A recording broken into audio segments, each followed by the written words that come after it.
we like a good deal, but we really like to be within about a 300-mile radius of Omaha. Yeah, we like Omaha because we're both here.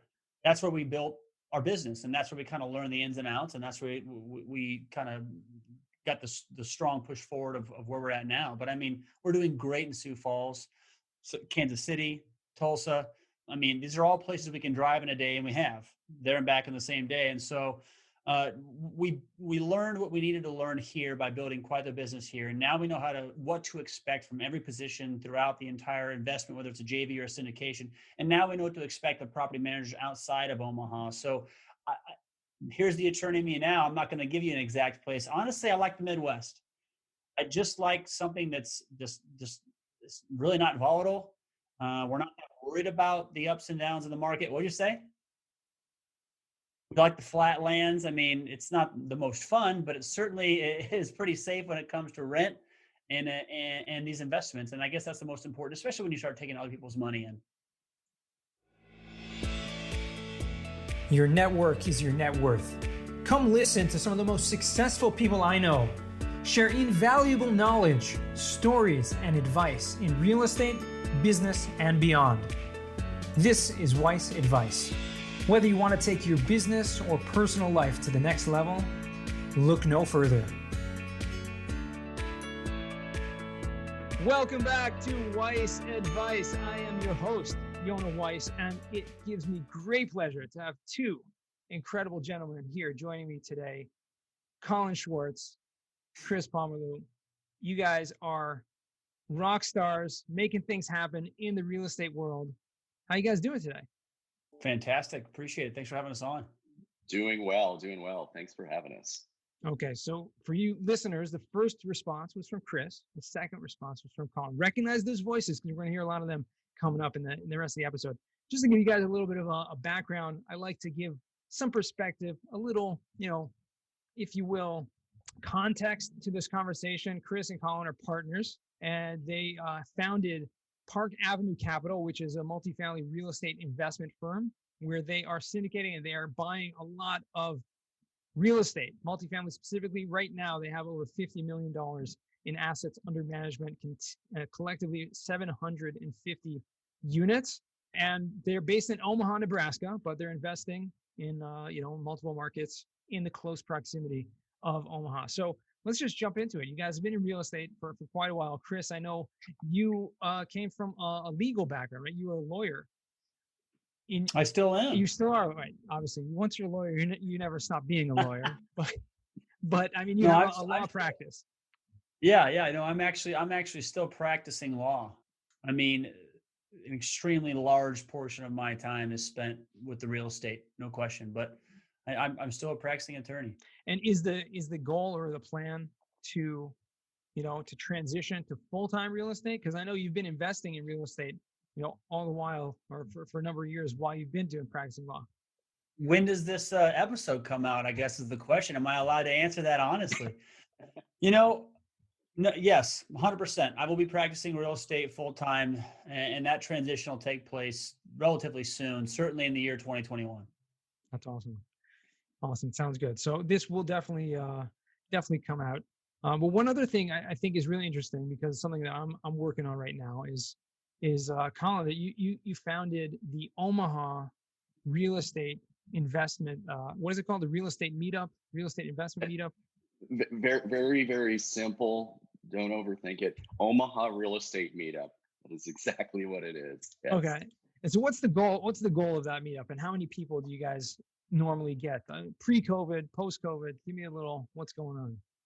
Yeah, so it's actually taken off much larger than I thought. We originally started off with about 8 people meeting at one of my fourplexes I was remodeling, and everybody had a 6-pack, just kind of got together and just, discussing real estate.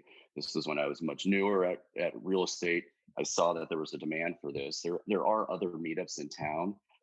This one just kind of filled a niche of less formal, but still having presenters and focusing more on, I guess, multifamily aspects, as well as some flippers, wholesalers, et cetera. There's always kind of that combination.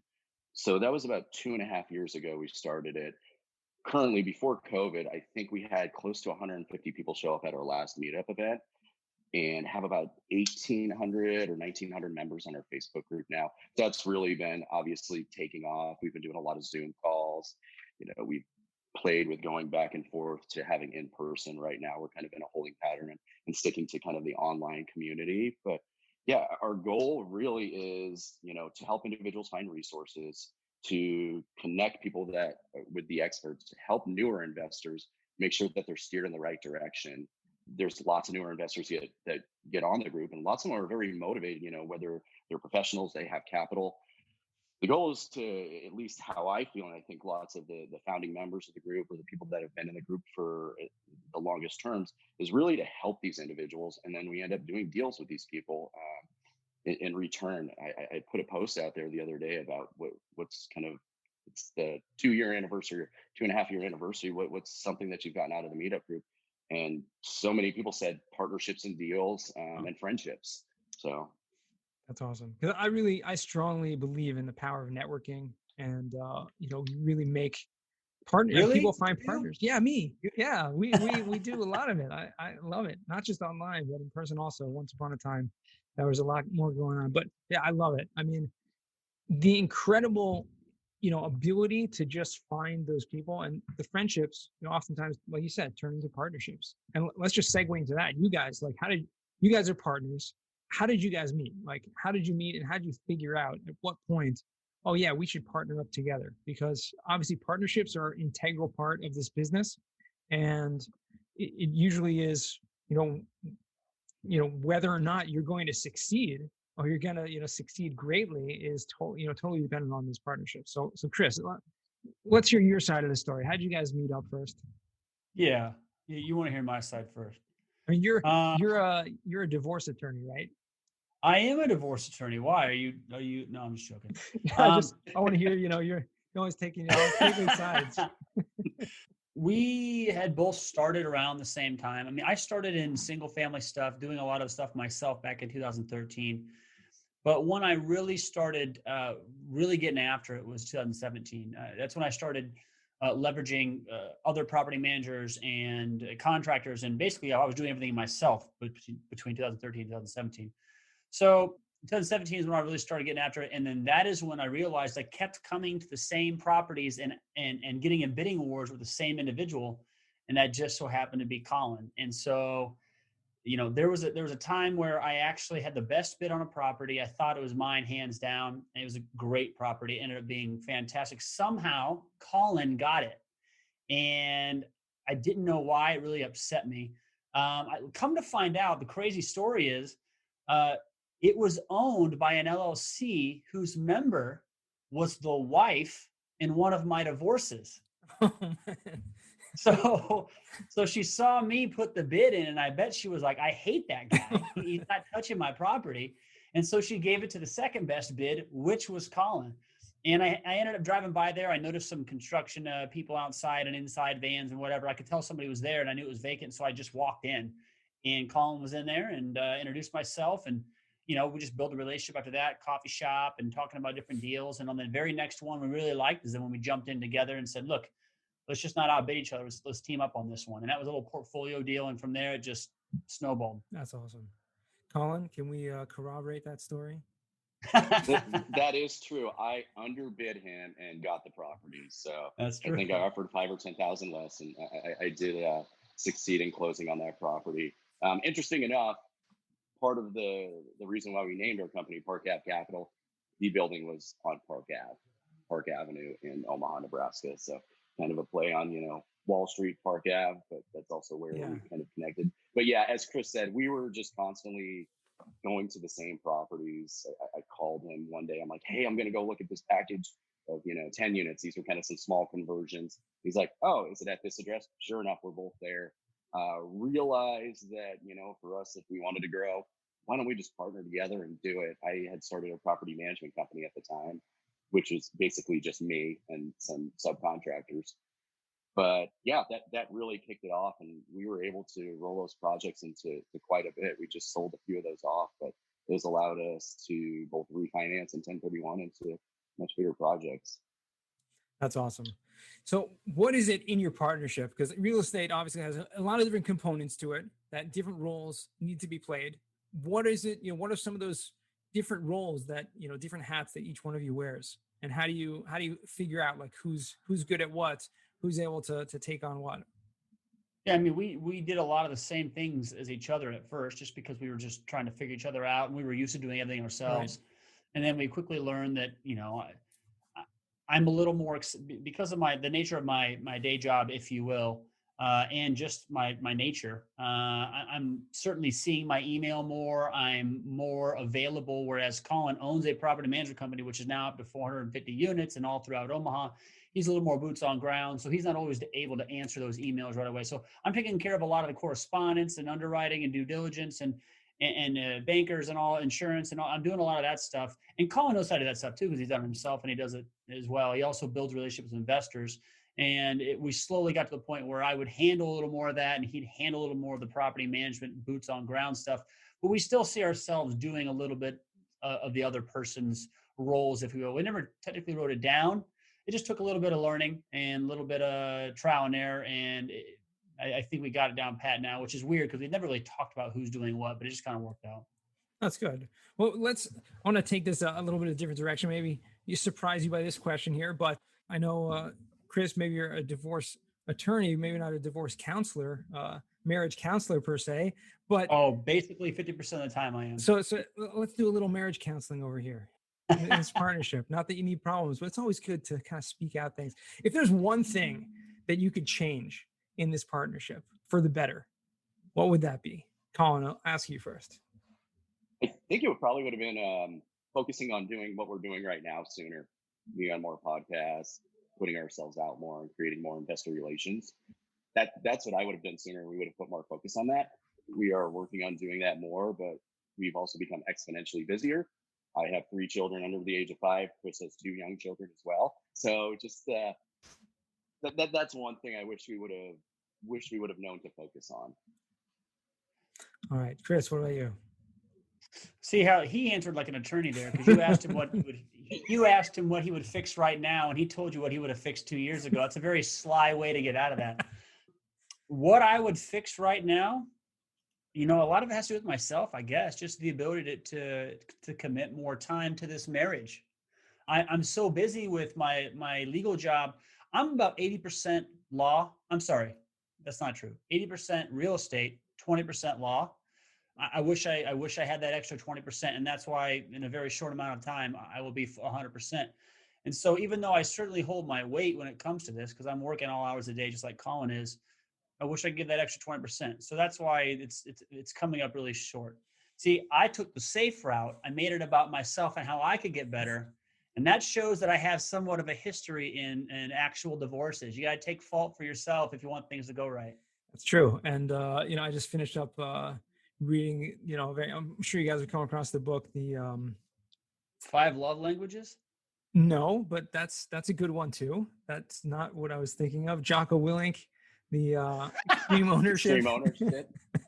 A little different than what I just said, but yeah, same thing. But no, it's about that taking that responsibility as a leader. And both of you guys are leaders, right, in this role, but to take that responsibility and see what you can do to be different and change things. I think it's awesome.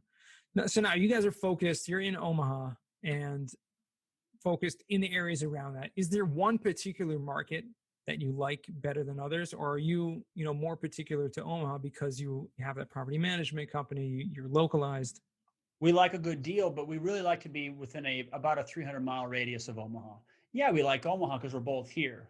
That's where we built our business, and that's where we kind of learned the ins and outs, and that's where we kind of got the strong push forward of where we're at now. But I mean, we're doing great in Sioux Falls, Kansas City, Tulsa.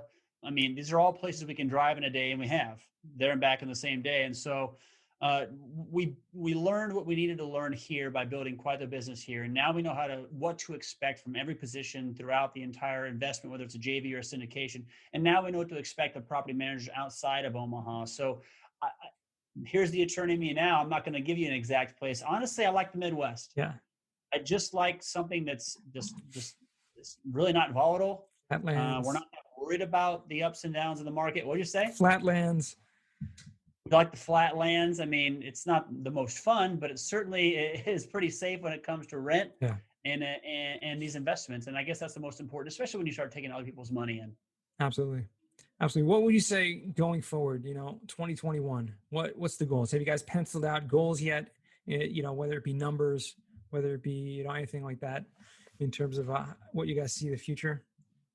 Chris, I don't know if we've actually really penciled it out yet, but I mean, my assumption is we've been basically on a cadence of close to doubling every year, sometimes a little bit more. Obviously, as you get bigger, it's maybe a little bit harder to double in size, but we should be at close to 1,000 units by January.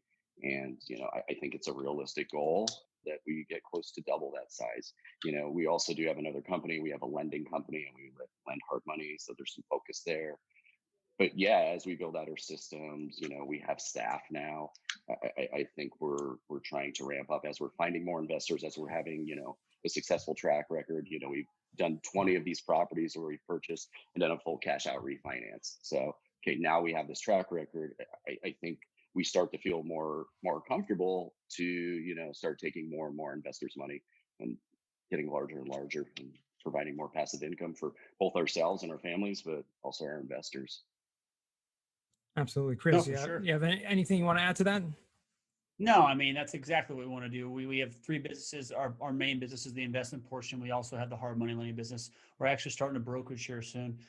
But our business plan from day one is to get in, raise the value of the property, and then get all of your money back out. And we've done that successfully, 100% of our money, 20 times. And we just want to continue that, keep that rolling, and bigger properties and bigger opportunities, and just keep making our investors happy. Absolutely. No, I think things like this, like getting a podcast, like Collin had mentioned, is a great way to get your name out there. I don't know how many other people in Omaha, Nebraska, or in the Midwest in general that are getting their name out there. I mean, obviously, there's a lot of players in the market. You guys have competition, clearly, like every market there is. But the more you put yourself out there, what happens is people start to recognize you and your name and your company, and immediately think of Omaha. Immediately think of those markets that you're in, because you're putting yourself out there, because you're sharing that story of yours, and because you're aligning your brand of who you are to what you do and what people should think about when they think of you. Yeah, for sure. No, for sure. We're excited to have you on the podcast. We're starting. Oh, you're starting a podcast too? Okay, quick plug to the Chris and Collin show. You have a name for it? Yeah, Cash Flow with Chris and Collin. Awesome. Yeah, it'll be very, very soon here. We already got a bunch of guests lined up, and we're pretty excited for that. Awesome. Cash Flow with Chris and Collin. We're gonna check that out. If it launches before we launch this episode, we'll make sure to put a link in the show notes for awesome. That. I appreciate it. Perfect. Yeah. Awesome. So let's jump right into the final four. These are 4 questions I ask every guest at the end of the show. And well, not the end, really the middle, because that's how it goes. But since we got 2 of you, I want to make sure to cover everything for each of you. So the first question I ask, and I'll start with Collin, what's the worst job that you ever had? There's probably, I guess this has to be it, just from outside looking in. It was when I was in college. So I was going for my business degree. The job would start at like 3 p.m. and sometimes end at like 6 or 7 a.m.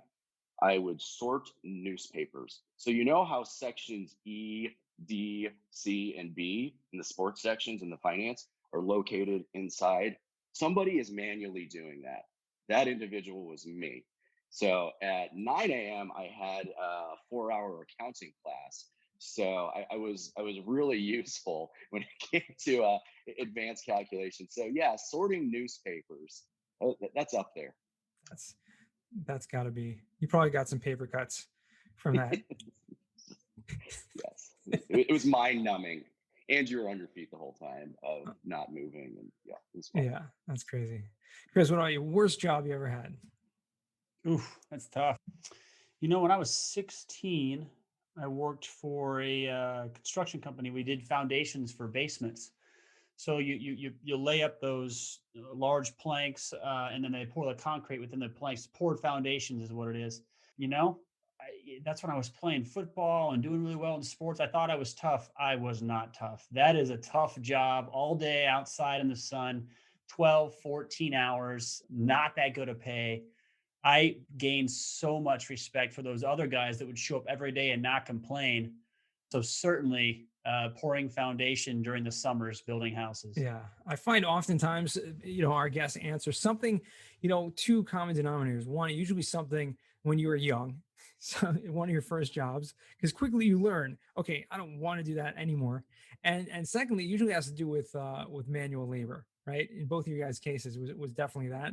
And obviously, when you're an entrepreneur, like both of you are, you quickly learn that you're using your mind over matter, right, over your body, and your manual labor, it can pay so much more dividends than than what your body can do. So I think it's great.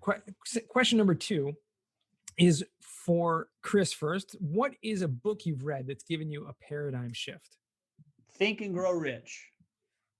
Think and Grow Napoleon Rich. Hill, Think and Grow Rich. I think that's, I've heard people say that before, but I think that's just, it's just a new way to think about finances in the world and connecting and setting goals, and Think and Grow Rich for sure. Absolutely. No, that's a great one. Absolutely paradigm shift, because I mean, why would you say, what's the number one lesson that you got from that? Whenever I think about the book, I think about just surrounding yourself with the same like-minded, motivated people, whether that's marketing, networking, like you said, these masterminds. They don't even have to be formal. I'm just saying surrounding yourself with people that want to make money and change their lives and free themselves from their other jobs and who are entrepreneurial in mindset. That's not the whole purpose of the book, but it's certainly a large portion, and that's certainly what I think about. Sure. No, it's interesting because, yeah, like you said, that's not like the main focus of the book, but he certainly goes into that and talks about the mastermind stuff, and that's so huge. It should definitely not be looked at as just the ancillary part of that book. It's really probably the pillar of the foundation of that, because you can't do it on your own. You really can't. I mean, right. It's almost impossible to do it. I mean, there are people who have done it, but it's definitely not the right way to go about doing it. So Collin, what about you? What's a book that you've read that's given you a paradigm shift? Oh, so I've been thinking of this and trying to be creative, but Rich Dad Poor Dad, everything just changed after I read that book. It was a 180-degree change. I had just like lightning focus, and I knew that no longer was I going to be sitting at my desk job the rest of my life. No longer was I going to be controlled by a 401k, a salary based on a yearly amount and not based on my efforts. And that I could also utilize bank leverage, which I have no clue why that is not taught in school, that you can use $1 to buy $5 worth of an asset. It's once that hit, and it was so obvious, I got my master's degree in business. Why did they never tell me that like that? I mean, if they could have stopped on day one, told us that, and I think I would have been good to go. But yeah, I still get in fights. I still get in arguments, if you will, about the concept of those books. Like, friends or family thinking debt is bad. It's like, it's debt. I'm not racking up credit card debt because I have a shoe fetish. We're using other people's money to buy things that pay us the rest of our lives. It's just a numbers thing to me, and it's hard to get it through to people. So that Purple Bible certainly is a good thing for people to read. Yeah. I mean, the whole concept of debt and leverage for people who aren't educated, which is the majority of people out there who aren't educated in the subject, they think it's bad, right? And there's a huge difference between, good debt and bad debt, like he describes in that book there. But you have people like using it like, how can you have, $100 million in debt? Like, well, yeah, that's because I own, $500 million in assets. Yeah. And they're and my mortgage payment, payments every month is, $1 million, and I'm making, $3 million a month. So it all adds up. It all makes sense. But when you just take it totally out of context and like, you have, like they came up with the president, Trump's tax statements, he has $300 million in debt. Like, yes, that's because he owns commercial real estate. Like what are you talking about? Anyways, I know. Third question. No, I just have to add in, like, when people are talking about paying off their home, which is fine, which I'd love to have my house paid off at some point, sure. But when that's the focus, I'm like, that is just money sitting there doing nothing for you. That is dead money. Like, besides the interest that you're paying, which is the expense on it, you could be using it for so many other things. So, but once again, one of those common misconceptions that, having your house paid off is the best thing ever. Yeah, exactly. I mean, people are taking the HELOC, right, the home equity lines of credit, because they want to pull more money out of their property to invest. Yeah. So Yep. it's the exact opposite. If you struggle with money and you've had a problem in your life and you don't trust yourself, like if you don't trust yourself around alcohol or you don't trust yourself at the casino, then yeah, pay off your house, pay off your car, live in your home, eat ramen noodles, and that's fine because you have a money problem. If you like to earn a lot more money so you can have a much more flexible life and access to other things, notice I didn't say anything about happiness, but access to other things or the ability to do things, and you can control your money spending habits, don't pay off your house. Don't worry about real estate debt. You just, unfortunately, Ramsey just doesn't know what he's talking about. Yeah. 100%. I think it's a great way of kind of setting that up. It's two different type of people, right? And you have to know. So third question, which is kind of related to what we're talking about here now, which is, what is a skill or talent that you would like to learn? It could be anything. Collin. So this is something I would like to learn, but have not spent any time on it for probably 10 years. Learn how to speak a second language, learn how to speak Spanish. That I would love to have that skill. So I'm putting it out there. So maybe I can put that on my 2021 goals. Good. Very good. That's why we do this, believe it or not, just put it out there. It helps. Chris, what about you? Man, that was a good one. I wish I was better about social media. Yona, I've talked to you about this before. I wish I was better about, utilizing social media for marketing and business purposes. I wish I did a better job. And we've built what we have built from marketing. I mean, Collin's Meetup has helped us a lot. A lot of people have gotten to know us, and we've become very successful, partially certainly because of people we've met there. I'm good about phone calls. I'm good about reaching out on email and stuff, but I'm just not very good with social media. And there's a difference between getting on social media to getting an argument with somebody I graduated from high school with 40 years ago. And there's a difference between that and just creating content, creating knowledge with that abundance mentality, and teaching people things, learning things myself through discussions, and propping up your business. I need to get better at that, and that's certainly one of my goals. Awesome. Yeah, there's no question that the power of social media that it has to just build your brand and create that awareness, and giving back is a huge part of it. So yeah, big one. I think you should put that on your goals for 2021. Also, it can definitely help you guys soar. It's on there. Soar much higher through that. So fourth and final question, and we'll end this with you. We'll start off with you, Chris, this time, and end off with Collin, which is, what does success mean to you? The ability to do what you want to do. And that sounds, extremely vague, but I would keep it that way, because if you are really into painting and you live a very minimalistic lifestyle and you just like to paint, be with your family or with nobody, and if that's what you want to do and you're doing it, you are successful, in my opinion. Me, I want to be able to do what I want to do, and part of that is some of those things and lifestyles and options for my children. It's going to take money, and because of that, we need more. And because of that, I want to be passionate about something that actually helps me earn a living, and I'm extremely passionate about real estate. So to me, it's becoming very successful real estate and helping others throughout the process. But the very vague answer is, for sure, just getting to a point in your life where you're doing 100% what you want to do. Work isn't work anymore. It's just something you want to do. Awesome. Love that. Collin, Great what answer, does success Chris. mean to you? So there's quite a few things and a lot of things that Chris touched on, but it's really having control of my time all the time and being able to be present in any moment, because I think, as Chris alluded to, I'm doing what I want to do. So I'm no longer distracted. I'm not 80% involved, not 50% involved in what's currently happening. I'm 100% involved because I am doing what I want to do. And with that comes, family, taking care of the family, making sure they're taken care of. Because you get to that point after you've built up enough finances, enough passive income, so that your family's going to be taken care of if this occurs, when this occurs, etc. So that you then have control of your time to be present in every situation. As Chris said, to do what you want to do. So similar answer. Love it. Love it. You guys, I can definitely see how you guys are partners, and I wish you much success going forward, 2021 and beyond. You don't want to see this double and triple and quadruple, and it's a massive thing. So thank you again for joining me. It's been a pleasure having you guys on. Where can our listeners find you or reach out to you? Our website's parkaveinvesting.com. Our company is Park Ave Capital, but the website's parkaveinvesting.com. We're both on LinkedIn, Chris Pomerleau, Collin Schwartz, Park Ave Capital Facebook, Park Ave Capital Instagram, and Chris at parkaveinvesting.com. Anything I missed, Collin? I think you got them all. Collin at Bricktown Management, if you guys want to reach out to me. But yeah, any social media platform. We are always looking to chat with other individuals. Awesome.